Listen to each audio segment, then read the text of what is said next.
2006 সালে নোবেল শান্তি পুরস্কার পেয়েছিলেন বাংলাদেশের অর্থনীতিবিদ মোহাম্মদ ইউনূস।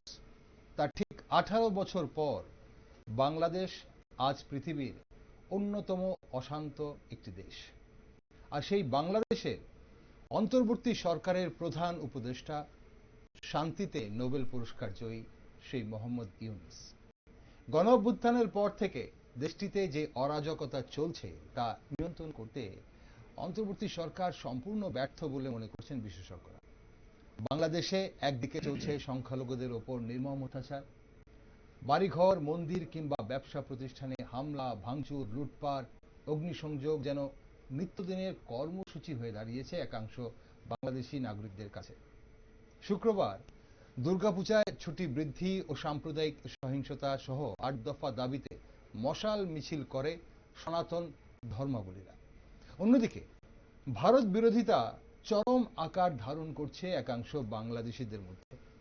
ভারতের পণ্য বয়কট থেকে শুরু করে বাংলাদেশে কর্মরত ভারতীয়দের অপসারণের দাবি উঠছে।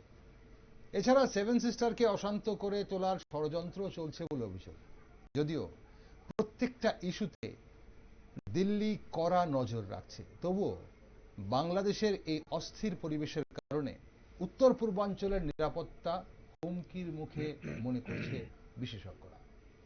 সম্প্রতি চট্টগ্রাম হিংসা নিয়ে উদ্বেগ প্রকাশ করেছে রাজ্যের একাংশ রাজনৈতিক ব্যক্তিত্ব, বিশেষ করে নৃগোষ্ঠী অংশে। আর এখন প্রশ্ন জাগে, বাংলাদেশে হিন্দু সহ সংখ্যালঘুদের ওপর এই হিংসা কবে এবং কিভাবে বন্ধ হবে? দেশটির অস্থির পরিবেশের কারণে জঙ্গি অনুপ্রবেশের আশঙ্কায় উত্তর পূর্বাঞ্চলের রাজ্যগুলো, বিশেষ করে ত্রিপুরা, নিরাপত্তার দিক থেকে কতটা হুমকির মুখে? বাংলাদেশের হিন্দু বাঙালিদের কেমন কাটবে আসন্ন দুর্গোৎসব? নমস্কার, আমি দীপেন আর আপনারা দেখছেন নিউজ ভ্যানগার্ড।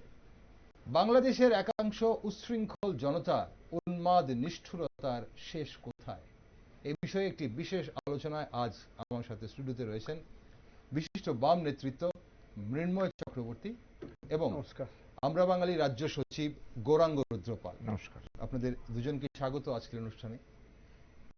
গৌরাঙ্গবাবু, প্রথমে আপনার কাছে আসি। বাংলাদেশের সংখ্যালঘুদের ওপর নির্যাতন কি প্রথা হয়ে দাঁড়িয়ে গেল? আগের তুলনায় মাত্রা এখন অনেক বেড়ে গেছে বলে মনে করছেন অনেকেই বলছেন। কি মনে করেন আপনারা? কথাটা যেটা উঠে এসছে, এটা অস্বীকার করার কিছু নেই। আমরা যদিও প্রতি আমলে যে সরকারটা ক্ষমতাসীন ছিল, আওয়ামী লীগ নেই এখন, তাদেরকে ওইখানকার সংখ্যালঘু শুধু বাঙালি হিন্দু বলেই কথা নয়, অনেকটা নির্ভরশীল বলে মনে করত কম্পারেটিভলি অন্যদের তুলনায়। তার মানে এই নয় যে আওয়ামী লীগের আমলেও হিন্দুদের উপর কোনো অত্যাচার হয়নি। তার আগে যারা ক্ষমতা ছিল, কি বলবো, খালেদা জিয়ার আমলে অত্যাচার হয়েছে।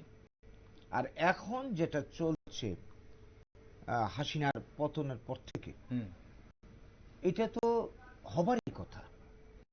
কারণ বাংলাদেশে বর্তমানে ডক্টর ইউনূসের তদারকিতে যে প্রশাসনটা চলছে, তাকে তো যারা পেছন থেকে পরিচালনা করছেন, ইনি প্রধান উপদেষ্টা হতে পারেন, প্র্যাকটিক্যালি উনি কি নিজে স্বাধীন চিন্তা করে কোনো কিছু কাজ করতে পারেন? আমরা তার অ্যাক্টিভিটি বা তার চলন বলন কথাবার্তাতে কিন্তু তা দেখছি না। প্রভাবিত হয়ে চলছেন বা নির্দেশিত হয়ে চলেছেন। সেই জায়গায় দাঁড়িয়ে যে বা যারা যে উদ্দেশ্যকে সামনে রেখে বাংলাদেশের এই অভ্যুত্থানটা ঘটালো, প্রথমে আমরা দেখলাম একটা কোটা বিরোধী মুভমেন্ট, এটা ছাত্রদের দ্বারা সংগঠিত হয়েছিল। পরবর্তীকালে কিন্তু সেই জায়গাতে থাকলো না, বিষয়টা অন্যদিকে গড়িয়ে গেল এবং পুরোপুরি পলিটিক্যাল প্ল্যান, একটা গেম প্ল্যান সেখানে কাজ করেছে, ক্ষমতাচ্যুত হয়েছে। এখন যে অবস্থাটা চলছে, মানুষ যেটা প্রত্যাশা করেছিল বা যে টার্গেটকে সামনে রেখে ওরা মানুষকে বুঝিয়েছিল মুভমেন্টটা, সেই জায়গাতেই নেই, এখন একদম নেই। এখন তো পুরা এটা মৌলবাদীরাই গ্রাস করে নিয়েছে। এখন যা দেখছি, চিত্র যেটা দেখছি, এই কদিনের যে চিত্র, এই চট্টগ্রামের সাম্প্রতিক ঘটনাটা এবং আরো যে ঘটনা ঘটে চলেছে, এটা পরিষ্কার যে এর পেছনে একটা বিরাট চক্রান্ত, বাংলাদেশকে অশান্ত করে বাংলাদেশের মানুষকে যে ক্ষতিগ্রস্ত করছে তা না, এফেক্টেড হচ্ছে ত্রিপুরার মানুষ, উত্তর পূর্বাঞ্চল, গোড়া ভারতবর্ষের বাংলাদেশ লাগোয়া দেশগুলি, অঞ্চলগুলি আক্রান্ত হচ্ছে। কাজেই এই জায়গায় দাঁড়িয়ে আমরা যদি চিন্তা করি, আমাদের এটাকে ভাবতেই হচ্ছে এখন যে বাংলাদেশের ঘটনা বা সমস্যাটা বাংলাদেশেরই নয়, এটা এখন আমাদের সমস্যা হয়ে দাঁড়িয়েছে। এই যে অনুপ্রবেশের একটা বিষয় হয়ে দাঁড়িয়েছে, আমাদের নিরাপত্তার প্রশ্ন এসে দাঁড়িয়েছে। এই যে পূজার সময়টাতে এই রাজ্যের বা মানে বাংলাদেশ লাগোয়া অঞ্চলগুলির নিরাপত্তা কতটা থাকবে, অনেকগুলো প্রশ্ন জড়িয়ে গেছে। একদম নিরাপত্তার বিষয়টা নিয়ে আমরা একটু গভীরে আলোচনা করতে অবশ্যই হবে, এবং উৎসবের মুখে আমাদের রাজ্য এবং বাংলাদেশের আরো একটি পার্শ্ববর্তী রাজ্য ভারতবর্ষের যেটা পশ্চিমবঙ্গ, এই দুটো রাজ্যে যেহেতু বাঙালিদের এখানে বসবাস বেশি, আসামও আছে, এইসব রাজ্যে দুর্গাপূজাকে কেন্দ্র করে ওই উৎসবের মরশুমে নিরাপত্তা কতটা হুমকির মুখে সে বিষয় নিয়ে আমরা আলোচনা করব। কিন্তু মৃন্ময়বাবু রয়েছেন আমাদের সঙ্গে। মৃন্ময়দা, এই ব্যাপারে আপনার কি অভিমত? মানে এই দিন দিন যেভাবে দেখা যাচ্ছে যে সংখ্যালঘুদের ওপর নির্যাতনের যে মাত্রাটা, বিশেষ করে গণঅভ্যুত্থানের পর, এটা প্রতিদিনের একটা এপিসোডে দাঁড়িয়ে গেছে। মানে বাংলাদেশের যে মানে সংস্কার কোটা বিরোধী যে আন্দোলন, বা তার ফলশ্রুতিতে আপনার প্রাইম মিনিস্টারকে দেশ ত্যাগ করে আরেক দেশে আশ্রয় নেওয়া, এরপরে একটা ইন্টিরিয়াম গভর্নমেন্ট, তদারকি সরকার নেওয়া। তো আমার মনে হয় আরেকদিন আমরা এখানে বলেছিলাম যে অ্যাকচুয়ালি এই সরকারটার কাছ থেকে, মানে তদারকি সরকারের, তত্ত্বাবধায়ক সরকারের কাছ থেকে বেশি কিছু আশা করে লাভ নেই। কারণ এই সরকারটা নিজের কোনো মানে নিজস্ব যে পরিকল্পনা, প্ল্যান পরিকল্পনা, এই তত্ত্বাবধায়ক সরকারের সেটা থাকে না। তত্ত্বাবধায়ক সরকার একটা টাইমিং, একটা পারফরমেন্স তারা দেয়। এবার অ্যাকচুয়ালি এই তত্ত্বাবধায়ক সরকারটা করা হয় সাধারণ ক্ষেত্রে যখন কোনো একটা রাজনৈতিক দল, অপোজিশন, রুলিং পার্টির উপরে বিশ্বাস রাখতে পারে না, আস্থা রাখতে পারে না, তখন মধ্যবর্তী স্তরে একটা তত্ত্বাবধায়ক সরকার করে নির্বাচন করার জন্য। সুতরাং এই তত্ত্বাবধায়ক সরকারের তাদের যে পেরিফেরি আছে, সেই পেরিফেরির বাইরে তাদের পক্ষে বিচরণ করা কঠিন ব্যাপার। কারণ যারা এই তত্ত্বাবধায়ক সরকারের পার্ট এন্ড পার্সেল আছেন, তারা পলিটিক্যাল অ্যাক্টিভিটিসের সাথে নেই। দীর্ঘদিন তারা কোনো রাজনৈতিক দলের রাজনৈতিক কর্মী হিসেবে তারা একটা আন্দোলন করার মধ্য দিয়ে তারা উঠে আসেননি। তারা সমাজের বিভিন্ন স্তরের প্রতিষ্ঠিত হতে পারেন, সার্ভিস সেক্টরের লোক হতে পারেন। সুতরাং তাদের কাছ থেকে পলিটিক্যাল যে উইজডম, রাজনৈতিক যে ইচ্ছা, রাজনৈতিক ইচ্ছা শক্তির উপর দাঁড়িয়ে যে অ্যাক্টিভিটিস রিলিজ করা, পারফরমেন্স রিলিজ করা, সেটা আপনার এখানে আশা করে লাভ নেই। কারণ আপনারা দেখবেন, প্রথম আলো একটা পত্রিকা আছে বাংলাদেশে, সেই পত্রিকার একটা এক মাসের না, 12 তারিখ থেকে 24 তারিখ বা 12 তারিখ থেকে 14 তারিখের মধ্যে তারা একটা সার্ভে করেছিল। সেই সার্ভেতে দেখা গেল যে মুখ্য উপদেষ্টার জনপ্রিয়তা, মানে মুখ্য উপদেষ্টা হিসেবে যারা ওনাকে অ্যাকসেপ্ট করেন, গ্রহণ করেছেন, 49%, আর 51% ওনাকে আর এখন আর অ্যাকসেপ্ট করতে রাজি না। ওনার পারফরমেন্সটা মানে আস্তে আস্তে কমে যাচ্ছে, জনপ্রিয়তা কমছে। তো সেদিক থেকে যদি দেখা যায়, বাকি যারা আছে দেখুন, এই যে মব লিঞ্চিং যেটা হচ্ছে, তাদের যে মানে কোটা বিরোধী আন্দোলনের যে ছাত্ররা মুখ্য ভূমিকা রেখেছিল, মানে ওই সমন্বয়কারীদের লিডার একজন, উনি বলেছিলেন এই প্রশ্নে আমাদের একটা আইন তৈরি করতে হবে, উনি এটা বলেছিলেন। কিন্তু মব লিঞ্চিং তো হচ্ছে, ঢাকা ইউনিভার্সিটির মধ্যে খেতে গেছে, সেই ছেলেটিকে হত্যা করা হয়েছে। শুধুমাত্র যে আপনার হিন্দুদের উপর আক্রমণ, ব্যাপারটা এরকম না। কারণ যারাই এখানে অপোজিশন ছিল, মানে যারা রুলিং পার্টিটা ছিল, তাদের উপরই তো নির্মম আক্রমণ। না, এখন এটা একটা গুরুত্বপূর্ণ বিষয়। এই যে হিন্দুদের উপর, সংখ্যালঘুদের উপর, শুধু হিন্দু নয়, হিন্দুর সঙ্গে বৌদ্ধ আছে, খ্রিস্টানও আছে, সে দেশের সংখ্যালঘুদের উপর যে আক্রমণটা, এই আক্রমণটাকে এক শ্রেণীর মানুষ কিন্তু ব্যাখ্যা করছে যে এটা রাজনৈতিক আক্রমণ।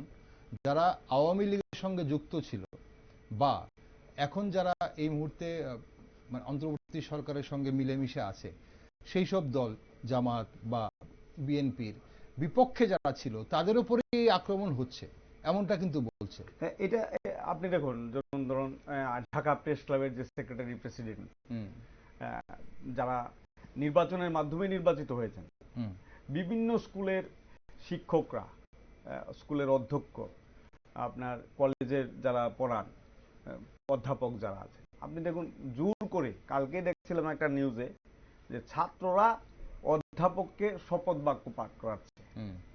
মানে আমরা যেটা দেখি সে এটার বিপরীতে এখন মানে কে এখন যারা ওই সময়ে কোটা আন্দোলনে সংরক্ষণের বিরোধী যে আন্দোলনটা হয়েছিল, যারা এই আন্দোলনের পক্ষে দাঁড়িয়েছিলেন, বাংলাদেশের লোক বাংলাদেশের বাইরে আছেন, তারা পর্যন্ত আজকে এই ধরনের যে কার্যকলাপগুলো, ঘটনাগুলো তীব্র নিন্দা জানাচ্ছেন। কারণ এখন দেখা যাচ্ছে যে এটার মধ্যে আমরা এখন এটা ঘটনাগুলি দেখলে মনে হয় ধরুন 71 সালে, মানে 70-71 সালে ভাষা নিয়ে যে বাংলাদেশটা বাংলাদেশ পূর্ব পাকিস্তান আলাদা হলো, যে আন্দোলনটা, এটা নিরর্থক, এটাকে তারা স্বীকার করতে চান না, আবার পূর্ব অবস্থায় ফিরে যেতে চান, যে আমরা আগের অবস্থানে, মানে 70-এর আগে যে অবস্থানটা ছিল সেই অবস্থানে আমরা ফিরে বাংলাদেশ বেতারে এখন উর্দুতে অনুষ্ঠান সম্প্রচারিত হবে, সবকিছুই। মানে তাহলে কি চাইছেন? তাহলে স্বাধীনতাটাকে মানতে চাইছেন না, 71-এর স্বাধীনতাকে মানতে চাইছেন না। মানে এটা মানে কি, মানে এটা তো একটা ছিল যে মানে ভাষা সংক্রান্ত সমস্যা, ভাষাটাকে মূল বিষয় ধরে আন্দোলনটা করা হয়েছিল। আরবি ভাষাটাকে এখানে চাপিয়ে দেওয়া, আরবি সংস্কৃতি এখানে চাপিয়ে দেওয়া। হতে পারেন ধর্মের দিক থেকে তারা ভিন্ন ধর্মের, মানে একই ধর্মের তারা, পাকিস্তান এবং মানে বাংলাদেশের লোকরা পূর্ব পাকিস্তানে, কিন্তু তাদের যে বাঙালিদের যে একটা নিজস্ব সংস্কৃতি ছিল, শিক্ষা ছিল, সেই মুখের যে ভাষাটা মাতৃভাষা ছিল, সেটার বিপরীতে একটা চাপানো যে বিষয়টা, চাপানো যে ভাষা সংস্কৃতির সাংস্কৃতিক আধিপত্যবাদ যাকে বলা হয়, সেই আধিপত্যবাদের বিরুদ্ধে তারা কিন্তু লড়াই সংগ্রামটা করেছেন, করে তারা নিজেদের মুক্ত। আজকে দেখলাম যে আজকে দেখা যাচ্ছে যে এটা হচ্ছে যে আমরা ওই যে আমাদের 50-70 দশকের যে আন্দোলনটা ছিল, যে বিজয়টা ছিল, তারা আগের জায়গায় চলে যেতে চাইছেন। এখনো আরবিতে আনছেন, আরবিতে গান গাইছেন, আর শিক্ষার ব্যাপারটা আনছেন। তো সেদিক থেকে বলছি যে এটা হচ্ছে একটা, মানে তারা তাদের ভাষায় বলছে যে হাসিনা যদি একটা তাদের ভাষায়, মানে বাংলাদেশের যারা পলিটিক্যাল পার্সন, পলিটিক্যাল লিডার যারা আছেন, লেফট অর রাইট যারাই আছেন, তারা যেটাকে বলেন হাসিনা ফেসিবাদ, হাসিনা স্বৈরতন্ত্র, এরকম তারা বলেন। এখন সেটা হয়ে যাচ্ছে জামাতের মৌলবাদটা এখানে প্রাতিষ্ঠানিকভাবে জাঁকিয়ে বসে আছে। হ্যাঁ, আর এই ক্ষেত্রে আমি সেটাই বলছি যে এটা শুধুমাত্র যে ধরুন হয়তো আমাদের চোখে এটা লাগছে, লাগে না, এটা স্বাভাবিক। সবচেয়ে বেশি আক্রান্তের মধ্যে হয়তো ধরুন মানে সংখ্যালঘুরাই আছে। সংখ্যালঘু বলতে তো এটা প্যারামিটার অনেক কিছুই আছে, সেটা হতে পারে।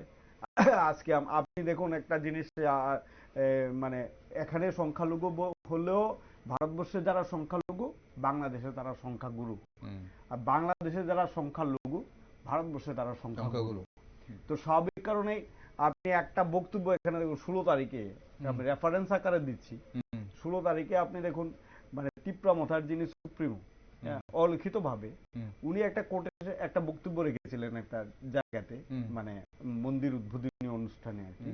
সেটাতে উনি বলেছেন ভারতবর্ষের সংখ্যালঘুরা যদি নিরাপত্তাহীনতায় ভুগে বা তাদের প্রশ্নে যদি কোন রকম হিংসাত্মক কথাবার্তা আমরা বলি, তার রেজাল্ট কিন্তু আপনার বাংলাদেশের সংখ্যালঘুদের উপর পড়বে। এই ধরনের একটা বক্তব্য উনি রেখেছে। তার মানে কি এটা শুধুমাত্র উনি যেটা বললেন যে বাংলাদেশের ঘটনাটা আজকে ত্রিপুরা, আমাদের দেশেও ত্রিপুরাতে, বা আপনি যেটা বললেন নর্থ ইস্টে, এটার একটা ব্যাপক প্রভাব। তো প্রভাবটা তো আছে, প্রভাবটা অস্বীকার করার উপায় নেই। কারণ আপনি দেখুন না, আমি মনে ওই দিনও বলেছিলাম যে বাংলাদেশ থেকে ভারতে প্রবেশ করার ক্ষেত্রে এটা নাবালিকা পর্যন্ত আপনার খুন হলো কৈলাসহর দিয়ে ঢুকার ক্ষেত্রে, মা মেয়ে ঢুকার ক্ষেত্রে, বাবা ঢুকতে পারেনি, তাকে ওই বর্ডার লাইনেই তাকে জীবনটা দিতে হলো, ঠিক না? জীবনের স্বাদ সে পূরণ করতে পারলো না, তার মৃত্যু হয়ে গেল, ঠিক না? কে বা কারা খুন করলো, বিএসএফ না বিজেপি, মানে বাংলাদেশের বর্ডার ফোর্স, সেটা এখনো আইডেন্টিফাইড না, কিন্তু সে মেয়েটি মারা গেল। তো এই যে ধরুন একটা আতঙ্ক, আতঙ্কের পরিবেশ, নির্যাতনের পরিবেশ, ভয় ভীতি, আপনার এটা মানে আমি বললাম এটা পুরো একটা অরাজকতা, পুরা অরাজকতা এখানে চলছে।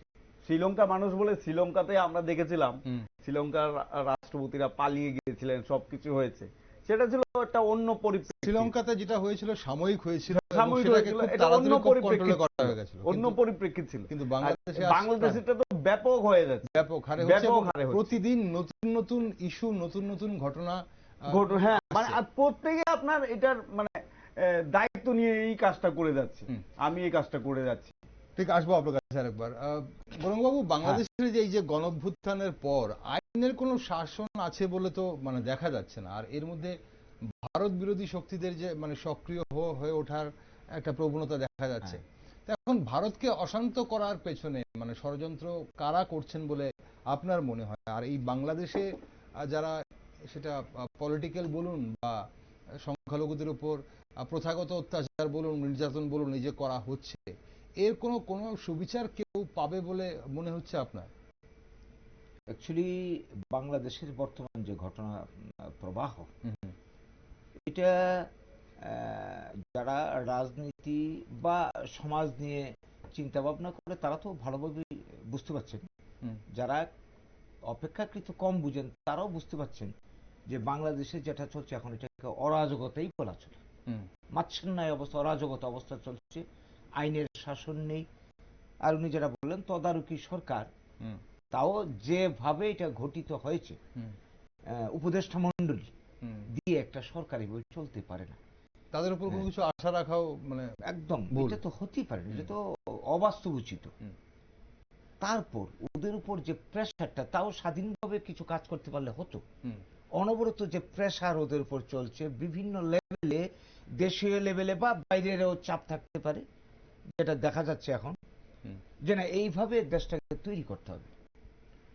আগের যে অবস্থায় ছিল, বাংলাদেশ হওয়ার আগের যে অবস্থাটা যেটা ছিল, সেইখানে পূর্ব পাকিস্তান ছিল, তখনকার যে অবস্থাটা, বাংলাদেশের মেজরিটি মানুষ হচ্ছে বাঙালি, হিন্দু মুসলমান আমি এইভাবে ভাগ করতে চাই না, বাঙালি মাতৃভাষার বিচারে, নৃতাত্ত্বিক বিচারে, কালচার মোটামুটি প্রায় একরকম, ধর্মের মতের বিষয়টা বাদ দিলে।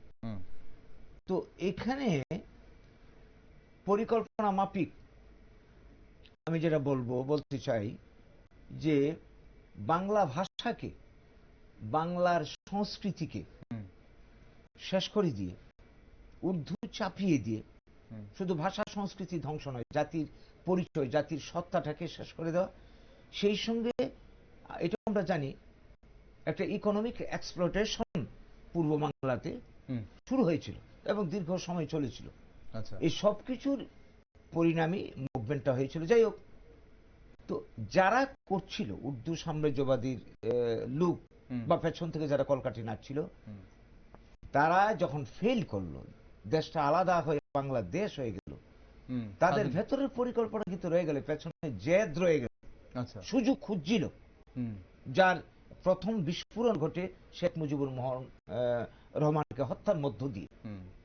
তারপরেও তো দীর্ঘদিন ওরা চাইছিল যে আগের জায়গায় ঘুরে নিতে। দেশের সংখ্যাটা কত, মানে এখানেই প্রশ্ন জাগে যে একটা দেশ স্বাধীন হয়ে গেল, লক্ষ লক্ষ মৃত্যু হলো, মানুষ শহীদ হলো সেই দেশের, এখন যারা স্বাধীনতাটা চায়নি বা যারা সেই অংশে, তাদের সংখ্যাটা কত যে তারা আবার এই ধরনের একটা গণঅভ্যুত্থান করে দেশটাকে এই জায়গায় নিয়ে পৌঁছে দিয়েছে? অ্যাকচুয়ালি সংখ্যার বিচারে হয়তো কাউন্ট করলে সংখ্যাটা কম, কিন্তু পেছনে যে মদত রয়েছে, পেছনে ফোর্স বেশি, পেছনে মদত প্রসঙ্গত বলতেই হচ্ছে। আজকাল মানে বিশ্ব রাজনীতির একটা প্রভাব রয়েছে, এটা আমরা অস্বীকার করতে পারি না। নিজের দেশের স্বার্থে হোক বা শত্রুতামূলক হোক, ধরুন আমি একজন ইন্ডিয়ান, আমার ইন্ডিয়াকে সব দেশ তো সমান পছন্দ করে না, তো যারা পছন্দ করছে না, যাদের স্বার্থ বিঘ্নত হচ্ছে বলে মনে করছে, তারা তো ইন্ডিয়ার উত্থান বা ইন্ডিয়ার প্রভাব বৃদ্ধি হোক এটা চাইবে না। তো ওরা বাধা তৈরি করবে। তো আগের আমলেও দেখেছি আমরা, এখনো আমরা দেখছি। কাজে এই একটা শক্তি, ইন্টারন্যাশনাল একটা শক্তি পেছন থেকে কাজ করছে, এটা আমরা অনুমান করতে পারি।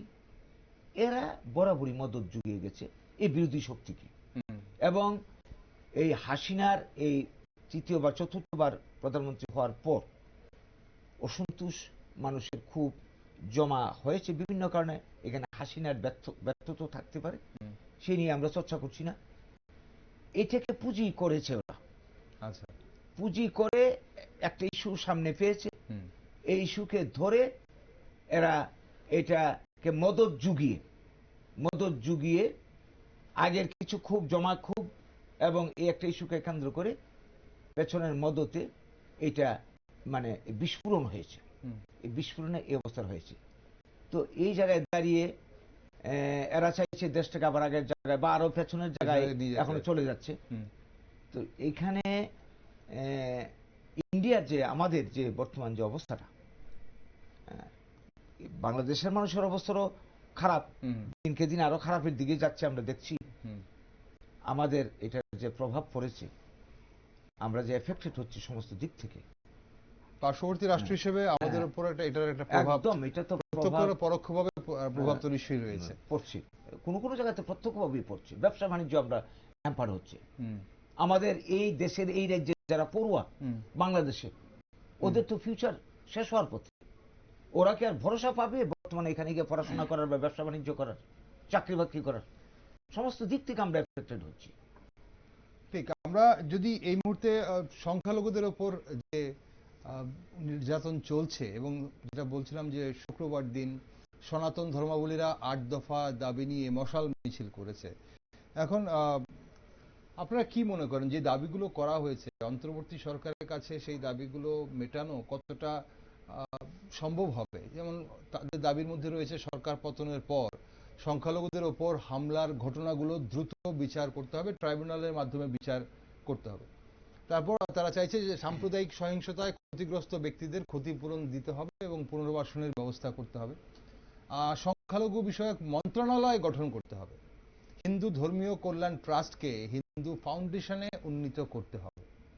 বৌদ্ধ ও খ্রিস্টান ধর্মীয় কল্যাণ ট্রাস্টকেও ফাউন্ডেশনে উন্নীত করতে হবে।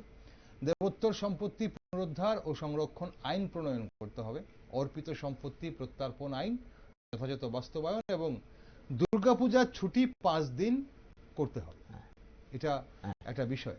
এখন অন্তর্বর্তী সরকারের কাছে এই দাবি কতটা গ্রহণযোগ্য হবে বলে আপনারা মনে করেন? অ্যাকচুয়ালি ওরা যে দাবিটা তুলেছেন, পরিবর্তিত পরিস্থিতি, এর আগে আমরা এটা দেখিনি যেটা বর্তমানে বাংলাদেশে আমরা দেখছি।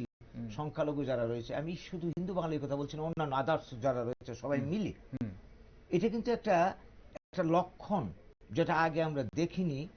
এর আগে তো মানে ওখানকার সংখ্যালঘুরা মার খেয়েছে, এই যে সংঘবদ্ধ হয়েছে, এটা অনুভব করছে যে এখানে আমাদের থাকতে গেলে আমরা যেহেতু দেশও ছাড়তে পারবো না, কেউ আমাদের অ্যাকসেপ্ট করবে না, আমাদের এখানেই থাকতে হবে। আর থাকতে গেলে আমাকে লড়াই করে থাকতে হবে, এছাড়া কোনো উপায় নেই। সেই জায়গায় এই বুদ্ধরা ওদেরকে একত্রিত করেছে। এটা একটা গুড সাইন মনে করি আমরা। এই লড়াইয়ের মানসিকতা তৈরি হয়েছে এবং অধিকার নিয়ে থাকতে গেলে যেই যেই দিক থেকে ওরা বঞ্চিত, এই বঞ্চনাগুলি কাটিয়ে ওঠার জন্য এরা যে ডিমান্ডগুলি প্লেস করেছে, যুক্তি রয়েছে। এখন কতটা ফুলফিল হবে সেটা হচ্ছে পরের প্রশ্ন। কিন্তু এর আগে তো এই অনুভূতিটাই ছিল না, বা এই জায়গাতে ওরা আসতে পারেনি। কিছু না কিছু তো হবে বলে আমরা আশা করি। সবটা হওয়ার কথাও না, হতে দেবেও না। দুর্গাপূজা 5 দিন ছুটি, এই মুহূর্তে যা পরিবেশ বা পরিস্থিতি, দুর্গাপূজায় 5 দিন ছুটি বাংলাদেশে সম্ভব দেখছেন? অ্যাকচুয়ালি প্রথম আলোচনায় শুনছিলাম ডক্টর ইউনূস একটা প্রতিশ্রুতি দিয়েছিলেন যে হ্যাঁ আমরা ভাবছি, আমরা দেখি আপনার কতটা কনসিডার করতে পারি। তো এখন এই যে ঘটনা পরম্পরা, একের পর এক ঘটনা, এখন পূজার পরিবেশ কি থাকবে? ধরুন গভর্নমেন্ট বা এখন যারা ক্ষমতা রয়েছে ওরা মেনে নিল, হ্যাঁ ঠিক আছে 5 দিন ছুটি, বা অন্যান্য যে সংখ্যালঘু কমিশন ইত্যাদি ইত্যাদি যা যা, এটা বাস্তবায়ন করতে পারবে কি আদৌ? এবং এই যে যারা পুজো করবে, পুজো উদ্যোক্তা বলুন বা পুজো কমিটি বলুন, তাদেরকে নিরাপত্তা কি এই অন্তর্বর্তী সরকার দিতে পারবে? সেটাই এখন প্রশ্ন। ওরা তো বারবার বলছে, এনার উপর একটা আন্তর্জাতিক চাপও আছে।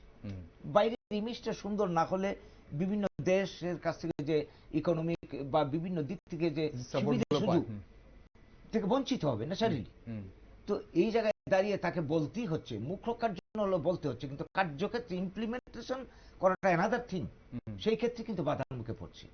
এই যে চট্টগ্রামের ঘটনাটা, বিভিন্ন জায়গার যে ঘটনা তো সবটা তো নিউজে আসে না, ফ্রেশ হয় না। হুম, অনেক ঘটনা প্রতিনিয়ত অহরহ সেখানে ঘটে চলেছে। হুম। কাজেই নিত্যদিনের ঘটনা সেগুলো। হ্যাঁ, কাজেই সমস্যা আছে। ঠিক মৃন্ময়দা, আপনি কি মনে করেন এই যে এই দাবিগুলো মেনে নেওয়া কতটা সম্ভব হবে এই অন্তর্বর্তী সরকারের কাছে, বা কতটা আন্তরিক হবে সরকার এইগুলোকে মানে সিরিয়াসলি দেখার জন্য? আমি প্রথম আমার কাছে কিন্তু মানে তদারকি যে সরকার, এই সরকারটার মানে এই সীমাবদ্ধতাটাই আমার কাছে একটা প্রশ্ন। কি পারে? হ্যাঁ, কি পারে, কারণ এটা ফুল ফ্লেজেড গভর্নমেন্ট না, এটা ইলেক্টেড না, জনগণ দ্বারা মানুষের ভোট দ্বারা নির্বাচিত একটা সরকার না, এটা একটা মনোনীত। তাকে এই সরকারের প্রধানকে কে শপথ বাক্য পাঠ করালেন? রাষ্ট্রপতি। রাষ্ট্রপতি ওই সরকারের, হাসিনা সরকারেরই তো রাষ্ট্রপতি শপথ বাক্য পাঠ করালেন। তাই আমি বলছি এই সরকারের যে সাধারণভাবে 3 মাস 6 মাসের মধ্যে তারা ইলেকশন করানোর কথা, পরিবেশটাকে ঠিক করে ইলেকশন করানো। এখন ইলেকশনের প্রশ্নে আপনি দেখুন, এই প্রথম তত্ত্বাবধায়ক সরকারের আপনার যিনি নাকি স্বরাষ্ট্র দপ্তরের দায়িত্বে ছিলেন, একজন মিলিটারি অফিসার, উনি বলেছিলেন মানে দায়িত্ব নেওয়ার 2-3 দিনের মধ্যে যে আওয়ামী লীগ সবচেয়ে বড় পার্টি, আওয়ামী লীগ কেন বাংলাদেশে আসবে না। এই কথা বলার সাথে সাথে ওনাকে চেক করে দেওয়া হলো, ওনাকে সরিয়ে দেওয়া হলো ডিপার্টমেন্ট। তাহলে এই হচ্ছে অসহিষ্ণুতার জায়গা। মানে আমি কিন্তু ওই জায়গাতে নেই, মানে এই তত্ত্বাবধায়ক সরকার, হ্যাঁ আমি তো শুনতে রাজি না। মানে আপনার এখন হচ্ছে, আপনি কি এটা হতে পারে যে একটা যে দলকে আপনি নির্বাচনে অংশগ্রহণ করা, তাকে রাজনৈতিক কর্মসূচি করার ক্ষেত্রে আপনি বাধা দিতে পারেন? তাহলে তো ডেমোক্রেসি নেই। তো তাহলে যেমন 15ই আগস্টে মানে মুজিবুর রহমান বঙ্গবন্ধুর যে মৃত্যুদিন, সেটা পালন করার জন্য তারা তাদের বঙ্গভবনে সামিল হওয়ার জন্য তারা গেলেন, তারা ঘোষণা দিলেন, পুলিশে বা তার যে ছাত্র যুবকরা আছে আটকে দিল, জমায়েত হতে পারল। তাহলে প্রথমত তো হচ্ছে গণতন্ত্রটা এখানে প্রতিষ্ঠা করতে হবে।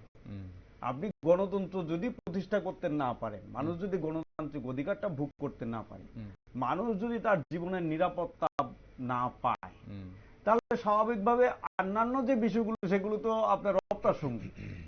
এখানে প্রথম কথা হচ্ছে তত্ত্বাবধায়ক সরকারকে ফার্স্ট, আমার কাছে মনে হয় তত্ত্বাবধায়ক সরকারের একমাত্র কাজ, সেটা হচ্ছে বাংলাদেশের ডেমোক্রেসি, গণতন্ত্র প্রতিষ্ঠা। এখন ব্যাপারটা হচ্ছে যে যারা এই মুহূর্তে আইন হাতে নিচ্ছে, তাদের কাছে তারা কোনটাকে প্রায়োরিটি দিচ্ছে? এখন সংখ্যালঘু বলে প্রায়োরিটি দিচ্ছে, নাকি আওয়ামী লীগের বলে তারা প্রায়োরিটি দিচ্ছে হিংসা করার জন্য? আমি যেটা বলছি যে এই যে তত্ত্বাবধায়ক সরকারটা, যেহেতু তার মানে তাদের নিজেদের মধ্যে যে কোহেশন যেটা আছে, ঐক্য থাকার, একটা ঐক্যবদ্ধ থাকার, সেই জায়গাটা এখানে নেই। যে যার মতো করে চলছে, তার মতো করে চলছে। তো সেই জায়গাতে হচ্ছে যে এখানে একটা ফিলোসফি, একটা পলিটিক্স এখানে কাজ করছে এই তত্ত্বাবধায়ক সরকারের মধ্যে আর কি, প্রচ্ছন্ন এবং ডাইরেক্ট ভাবে, ইনডাইরেক্ট না, ডাইরেক্টলি এটা একটা কাজ করছে। সেই কাজের ফলে কিন্তু আপনার পক্ষে এই ধরনের যে একটা ল অ্যান্ড অর্ডার যে ভেঙে পড়া, ল অ্যান্ড অর্ডারটা ভেঙে গেছে বাংলাদেশে, এখন ল অ্যান্ড অর্ডার নেই। আমরা এটা হয়তো মনে করতে পারি যে তাদের কাছে এটা আছে, কিন্তু বাংলাদেশে ল অ্যান্ড অর্ডার একদম যার যার হাতে, প্রত্যেকটি লোক তার নিজের হাতে আইনটাকে তুলে নিয়েছে। এটার মধ্যে তার জন্যই আমি বললাম যে শুধুমাত্র যে ধর্মীয় সংখ্যালঘুরা আক্রান্ত হয়েছেন ব্যাপারটা এরকম না, কারণ অপোজিশন তো আক্রান্ত। তো অপোজিশনের মধ্যে কি আর আপনার মেজরিটির লোকরা নেই? ধর্মীয় সংখ্যাগুরুর লোকরাও তো আছেন, অনেক বেশি তো আছেন। কারণ সব লোক যে মন্ত্রী মিনিস্টার, তারা যে নির্বাচিত প্রতিনিধি, তাদের যে দলীয় কর্মীরা, তারা যে আপনার নিশ্চিন্তে নিরুদ্রপে বাংলাদেশে থাকতে পারছেন, ব্যাপারটা তো এই জায়গায় নেই। তাহলে তাদেরও তো নিরাপত্তার ব্যাপার, তারাও তো আক্রান্ত হচ্ছে। তাহলে সেদিক থেকে বলছি, হয়তো আমরা যেহেতু এখানে অনেক বেশি কনসার্ন, আমাদের যেহেতু আমরা একটা ধর্মীয় বিশ্বাসের উপর আমরা মনে করি বাঙালি হিন্দু, আমরা সেই দিক থেকে একটা ভাব আমাদের কাছে থাকতে পারে। আমি যতই মনে করি আমি বাঙালি, কিন্তু তার মধ্যে আমার কাছে একটা ফিলিংস থাকতে পারে। এই থাকাটা অস্বাভাবিক। সবাই আক্রান্ত হচ্ছে, আক্রান্ত সবাই হচ্ছে, কিন্তু যেহেতু মাইনরিটিজের সংখ্যাটা খুবই কম, তার আক্রমণের মাত্রাটা একটু হলেও সবচেয়ে বেশি হয়, ব্যাপক হয়ে যায়। আপনি দেখুন একটা ধর্মীয় প্রতিষ্ঠান, সাধারণ ক্ষেত্রে ত্রিপুরার মানুষও এই ধর্মীয় প্রতিষ্ঠানে, ওই ধর্মীয় প্রতিষ্ঠানের যিনি এখন বর্তমান পরিব্রাজক, মানে যিনি এই মন্ত্র দিয়ে বেড়ান, উনার উপরে আবার আক্রমণ, এটা তো সবচেয়ে বেশি নিন্দনীয়। একটা ধর্মীয় কোন ধর্মের লোকের উপর আক্রমণ করা, আর ধর্মীয় প্রতিষ্ঠানটার উপর আক্রমণ করা, ওই ব্যক্তিটার উপর আক্রমণ করা, ঠিক না? এই সমস্ত ঘটনাগুলি তো, এই যে ঘটনা আক্রমণটা করা হলো, তাতে তো মানে তদারকি সরকারের কোনো স্টেটমেন্ট নেই, কোনো পজিশন নেই। তার মানে কি, আপনি এটা আছে, আমি আছি, তোমরা করতে থাকো, তোমরা করতে থাকো। এটা হচ্ছে কে ট্রাফিকের লাঠি হাতে নিচ্ছে, কে পুলিশের লাঠি হাতে নিচ্ছে, সেটা এটা আমি বললাম তো। এখন এই আইন নেই বলে কিন্তু মানে এই যে বহু সন্ত্রাসবাদী কিন্তু এখন মুক্ত হয়ে যাচ্ছে এবং জেল পলায়ন হচ্ছে। এবং এখন এই ভারত বাংলা সীমান্তে হাই অ্যালার্ট তো সবসময় জারি থাকে এবং জারি এখনো রয়েছে, কিন্তু তারপরেও কিন্তু প্রতিদিন অনুপ্রবেশের একটা ঘটনা চলছে এবং অনুপ্রবেশ কিন্তু বারবার, একবার বিএসএফ নয়তো রেলওয়ে পুলিশ নয়তো রাজ্য পুলিশের কাছে কিন্তু এখন তারা আটক হচ্ছে।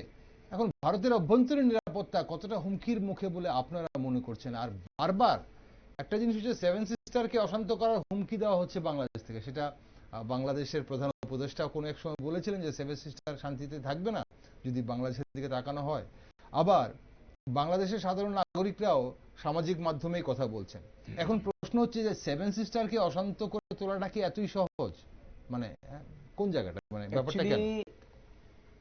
যেহেতু নির্বাচিত সরকার না, নির্বাচিত সরকার হলে যে কোনো পলিটিক্যাল পার্টির একটা নিজস্ব কর্মসূচি থাকে, ম্যানিফেস্টো থাকে, আইডিওলজি, যা কিছু আমরা বুঝি।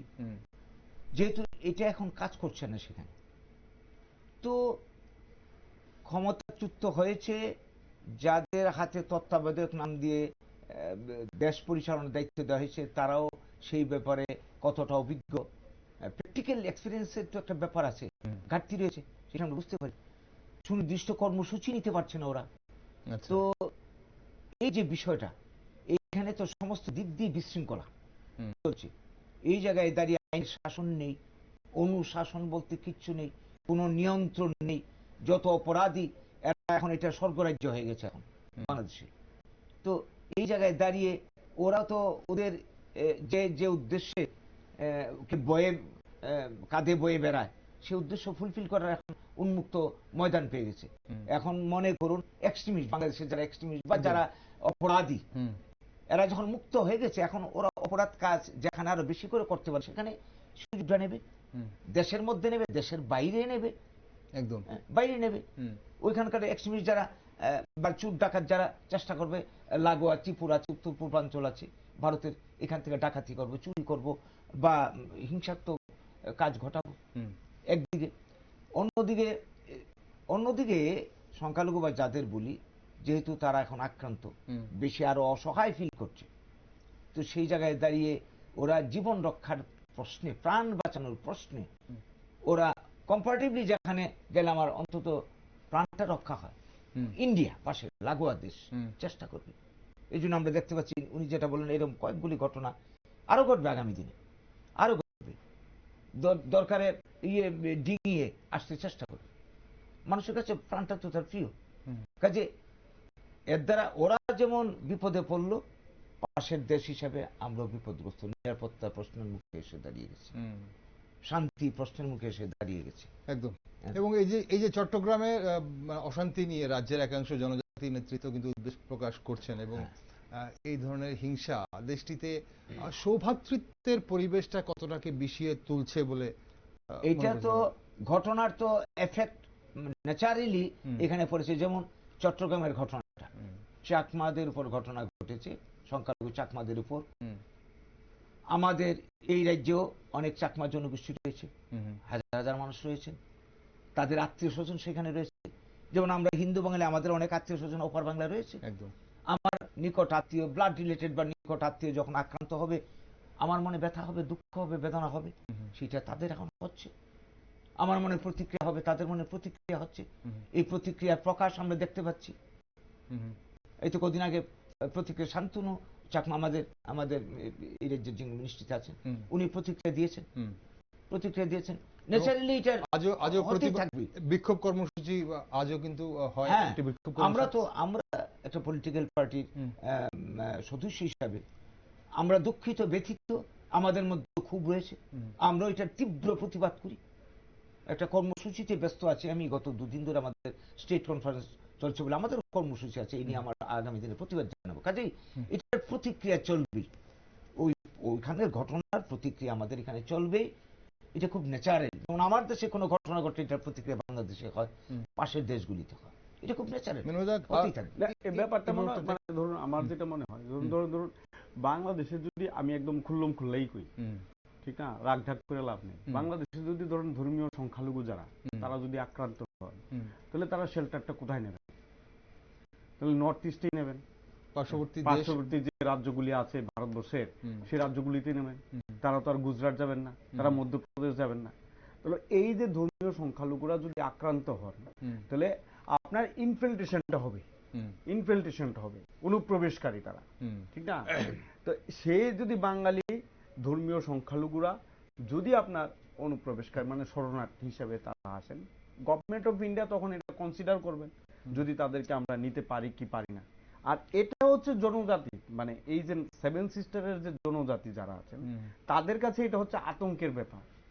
কারণ এমনিতেই এটা ওভার বার্ডেন, অ্যাকর্ডিং টু তার যে ভাষা আছে, ভাষাতে তাদের বক্তব্য অনুসারে জনসংখ্যার যে তারতম্য ভারসাম্যটা আছে, সেই ভারসাম্য হচ্ছে বেঙ্গলিদের পক্ষে বেশি, তাদের পক্ষে কম। আর এটা হচ্ছে ইনফিল্ট্রেশনের কারণে। সুতরাং এই যে সন্তুলনটা এখনো আছে, সেটা আরো বেশি ক্রমাগত ভাবে অবনতির দিকেই যাবে। এটা হচ্ছে মূল কনসার্ন। সেই দিক থেকে তারা যেটা বলেন যে সেভেন সিস্টার এফেক্টেড, তারা যেটা বলছে সেভেন সিস্টারে আগুন জ্বলতে পারে, দিস ইজ দ্য ফ্যাক্ট। এটা হচ্ছে মূল ঘটনা, যে যদি হিন্দু বাঙালিরা এখানে চলে যায়, তাহলে তো তোমার ঘরে অশান্তি লাগবে, তুমি তাদেরকে কোথায় নেবে? তাই এটা যদি তারা মনে করে থাকেন, আমি বলছি এটা তত্ত্বাবধায়ক সরকারের বা ধরুন কোনো পলিটিক্যাল পার্টির পজিশন হতে পারে না, এটা হতে পারে না যে এটা বলতে পারি না যে আমার দেশের এই প্রবলেমটা যদি আপনি ঠিকভাবে না দেখেন, তাহলে আপনার দেশের যে অঙ্গরাজ্যগুলি আছে তারা আপনার আগুনে জ্বলবে, হ্যাঁ, সেভেন সিস্টার ক্ষতিগ্রস্ত হবে। এটা কোনো একটা দেশের প্রতিনিধি হিসাবে, মুখ্য প্রতিনিধি হিসেবে ওনার স্টেটমেন্ট হতে, এই স্টেটমেন্টের দ্বারা বোঝা যায় তারা পলিটিক্যাল পার্সন না, ইমেচিউর প্রশাসক, দক্ষ প্রশাসক হিসেবে না। আপনি দেখুন, আমি তার জন্য বলছি এই যে তত্ত্বাবধায়ক সরকার, তার 2/3 হচ্ছে অর্থনীতিবিদ, 2/3। এখন যতজন থাকুক, 10 জনও যদি থাকে, 6-7 জন হচ্ছে অর্থনীতির ক্ষেত্রের লোক। কিন্তু সবচেয়ে ভঙ্গুর সেখানে অর্থনীতি না, অর্থনীতি দিয়ে লোক এসে তারা তো প্রশাসনটা কিভাবে চালাবে? অর্থনীতিবিদরা প্রশাসন চালাচ্ছে, কিন্তু অর্থনীতি তো সবচেয়ে বেশি ডুবে রয়েছে। অর্থনীতি ডুবে রয়েছে, সেটা হচ্ছে সেপারেট বিষয়। কিন্তু প্রশাসনটার মধ্যে যদি সবই অর্থনীতির লোক থাকে, আইন শৃঙ্খলা থেকে শুরু করে, সংস্কৃতি থেকে শুরু করে, সমস্ত কিছুই যদি অর্থনীতির লোক থেকে, এটা প্রশ্ন উঠেছে তাদের মধ্যে যে এত লোক, পরে যখন 4 জনকে নিল, 4 জনই আপনার অর্থনীতির লোক। তার জন্য বলছি এই যে মানে তত্ত্বাবধায়ক যে সরকারটা, সেই সরকারটারই একটা যে মানে লিমিটেশন, এই লিমিটেশনটা আমার বারবার চোখে পড়ে আর কি, যে এই সরকারটা অ্যাকচুয়ালি কতটুকু করতে পারবে। কারণ এটা রেসপন্সিবল পারসন না, রেসপন্সিবল অথরিটি না তারা। ঠিক, তাদের অ্যাকচুয়ালি এই যে সেভেন সিস্টার্স এর কথাটা প্রসঙ্গের সূত্র থেকে বলছি, এটা আমি মনে করছি যে এটা একটা থ্রেট দেওয়া, ইন্ডিয়াকে থ্রেট দেওয়া, যে তোমরা বেশি বাড়াবাড়ি করবে না, বা তোমরা একটু শান্ত থাকো, আমাদেরকে কোনোভাবে ডিস্টার্ব করবে না, একটা থ্রেট দেওয়া পরোক্ষভাবে। না, থ্রেটটা তো ধরুন, আমি যেটা বলছি, মানে থ্রেট যেটা দিলেন, থ্রেটটা তো ধরুন কখন হয়, আপনি কাকে ধমক দিতে পারেন। আপনার যদি সময় লেভেল যদি আপনার যদি লেভেলটা সমান থাকে, আপনি হিসেবে গ্রহণ করা হবে না। 20 কোটি 25 কোটি লোকের দেশের লোক, 140 কোটি লোকের দেশকে আপনি থ্রেট দিতে পারেন নাকি? এটা হয় না। আমি তার জন্যই বলছি যে এই যে আপনি থ্রেটটা দিলেন, এই থ্রেটটা দেওয়ার ক্ষেত্রে আপনার যে একটা ম্যাচুরিটি থাকা দরকার প্রশাসক হিসেবে, সেটা আপনার নেই। সেটাই বোঝা যায় যে আপনি না, দক্ষ সেটা এখন প্রশাসক ব্যাপারটা না। হচ্ছে আপনি অর্থনীতিবিদ, প্রধান উপদেষ্টা, আপনি যেটা বলছিলেন হ্যাঁ। প্রধান উপদেষ্টা সেটা থাকতে পারে অর্থনীতিবিদ আমি। এবং বাকি যা কিছু বেশিরভাগ থাকুক। 60%ই মানে অর্থনীতিবিদ। হ্যাঁ। কিন্তু যেটা আমি বলার চেষ্টা করছিলাম যে বাংলাদেশের যে এই ঘটনাগুলো আমি আগেও একবার আরেকটা অনুষ্ঠানে বলেছি যে এটা কি কোনোভাবে বাংলাদেশের যে সমস্যাগুলো, সেই সমস্যাগুলো থেকে সাধারণ মানুষের ধ্যানটাকে ডাইভার্ট করার জন্য, মোড় ঘুরিয়ে দেওয়ার জন্য এই যে ভারত বিরোধী জিগির কিংবা একদম এই right. ধরনের এইসব এই যে সংখ্যালঘুদের না, উপর না, Right, হামলা এটা- করছে, এটা একটা আপনি দেখুন point. বাংলাদেশের ইন্টারনাল যে কন্ডিশন, হুম। বাংলাদেশের ইন্টারনাল কন্ডিশনটাও যদি দেখেন, বাংলাদেশের ইন্টারনাল কন্ডিশন হচ্ছে বাংলাদেশের অর্থনীতিটা দাঁড়িয়ে আছে ভারতের সাথে। হুম, বাংলাদেশের কোনো ব্যবসায়ী নেই হুম, যে ব্যবসায়ী বলবে আমি ভারতের সাথে ব্যবসা করব না, হুম, এটা নেই। বাংলাদেশের চেম্বার অফ কমার্স মানে এই ক্ষমতা পরিবর্তনের পরেও বলেছে যে আমাদের ব্যবসাটা করতে হবে ভারতবর্ষের সাথে, ভারতবর্ষের সাথে। অন্য কোনো দেশের সাথে ব্যবসা করে আমাদের লাভ নেই, হুম, আমরা লোকসানে পড়বো, অনেক বেশি ঋণের তলে পড়বো। হুম, তাহলে এটা হচ্ছে অর্থনীতির মূল জায়গা। হুম, আর সেই জায়গাতে এখনো কিন্তু দু দেশের ট্রেড শুরু হয়নি, হুম, ট্রেডটা বন্ধ হয়ে আছে। তো লোকসানটা কার? তো থ্রেডটা আপনি কাকে দিলেন? হুম, থ্রেড যদি আপনি দিয়ে থাকেন ইন্ডিয়াকে, ইন্ডিয়া তো এখনো আপনার সাথে ট্রেডটা চালু করছে না। হুম, আর তার জন্য আপনার দেশটা, আপনি দেখুন এতদিন বলেছে পুজোর সময় আমরা ইলিশ দেবো না, এখন ইলিশ এখন ইলিশ দেবে। ওকে, ইলিশ তো ভারতীয়রা খাচ্ছিলই। এখন অনুষ্ঠানের সময় ফুরিয়ে এসছে। একটা শেষ জায়গায় একটু একটা জিনিস জানতে চাইবো, গৌরাঙ্গবাবু, জাতীয় সঙ্গীত পরিবর্তনের ডাক থেকে শুরু করে হ্যাঁ। হিন্দুদের ওপর অত্যাচার বা সংখ্যালঘুদের ওপর অত্যাচার, এখন একাংশ বাংলাদেশিদের এই ধরনের মনোভাব বাকি যে 17 কোটি বাংলাদেশি নাগরিকরা সমর্থন করছেন বলে কি আপনাদের মনে হয়? এটা তো সমর্থন করার কথা না, তবে একটা অংশ তো বিরোধিতা করছে এবং হয়তো বিরোধিতা আগামী দিনে তীব্র করবে ভারত বিরোধিতার প্রশ্নে। এটি ওদের সামনে একটা সেন্টিমেন্টকে জিয়ে রেখেছে পার্টি এক্সিস্টেন্সের প্রশ্নে। এই যেটা মানে এখানে আলোচনায় উঠে এসছে, ইউনূসও হয়তো তার চাপে পড়েই ভারত বিরোধিতা কিছুটা দেখাতে হচ্ছে, চাপে পড়ে এই সেন্টিমেন্টটাকে ব্যবহার করা হচ্ছে। তো কিন্তু যারা স্বাধীন চেতা বিবেকমান মানুষ বাংলাদেশে বা জাতীয়তাবাদী, যে জাতীয়তাবাদ উপরে ভিত্তি করে বাংলাদেশ এর সৃষ্টি হয়েছে, ওরা তো এটা কোনোভাবে মেনে নেবে না। এবং এর মধ্যে বিরোধিতা শুরু হয়ে গেছে যে কেন আমরা রবীন্দ্রসঙ্গীতকে বাদ দেব, ন্যাশনাল সং হিসাবে কি দোষ করবো, একদম হ্যাঁ কেন বাদ দেব, কাজে এটা হতে পারে না। এবং পাল্টা মুভমেন্ট শুরু হয়ে গেছে, কিন্তু এটা এত সহজে ইউনূসও এখন পর্যন্ত এই নিয়ে কোনো মন্তব্য পাস করেনি। এত সহজে এটা তো ধরুন আপনার জাতীয় সঙ্গীত বলুন বা ন্যাশনাল ফ্ল্যাগ বলুন, বা তাদের যে এই যে অরাজকতা চলছে, বাংলাদেশের যে বাকি নাগরিকরা যারা একাংশ নাগরিকরা করছেন এই জিনিস, এই উশৃঙ্খলতাগুলো, এখন সেটা ভাস্কর্য নষ্ট করা থেকে শুরু করে জাতীয় সঙ্গীত অবধি, এখন বাকিরা কিভাবে নিচ্ছে ব্যাপারটা? আমি তো প্রথমেই বললাম, যারা এই আন্দোলনটা কোটা বিরোধী আন্দোলনের যারা একদম কট্টর সমর্থক ছিলেন, বাংলাদেশের বাইরে যারা থাকেন, তারাও এই আন্দোলনটাকে সাপোর্ট করেছিলেন, কিন্তু এখন তারা সেটার বিরোধিতা করছেন, এখন নিন্দা করছেন। কারণ বাংলাদেশে যে আপনার এই ভাস্কর্য নষ্ট করা, ঢাকা বিশ্ববিদ্যালয় থেকে শুরু করে বিমানবন্দর, মাজারগুলো তো আর সংখ্যালঘুদের না, ধর্মীয় সংখ্যালঘুদের তো মাজার না, মাজার তো হচ্ছে তাদেরই।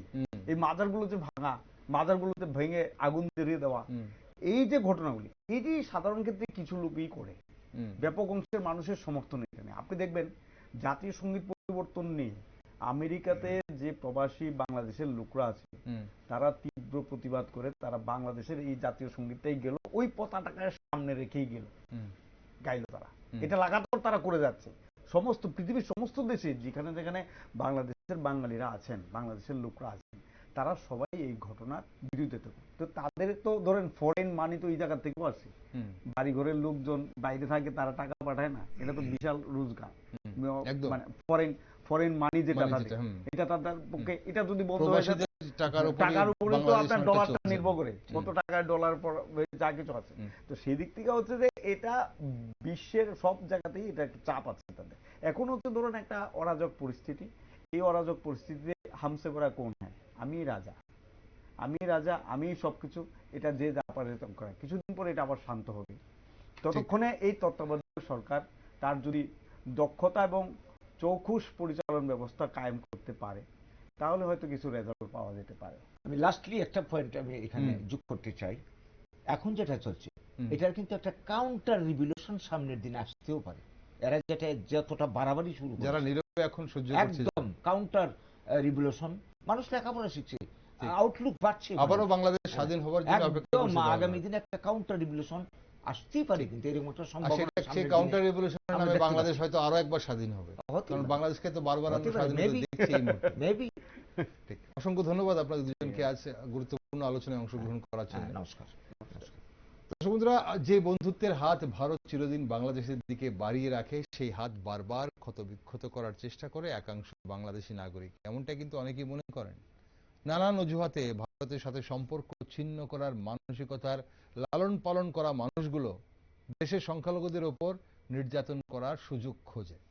তাই নিজেদের দেশে নিজেদের নিরাপত্তার জন্য বারবার পথে নামতে হয় সংখ্যালঘুদের। নিরাপত্তা পাবে কি, সেটাই কোটি টাকার প্রশ্ন। আপনারা কি মনে করেন তা অবশ্যই আমাদের কমেন্ট করে জানাবেন। দেশ, দুনিয়া ও রাজ্যের সব খবরে চোখ রাখছি আমরা, তাই আপনারা চোখ রাখুন শুধুমাত্র নিউজ ভ্যানগার্ড।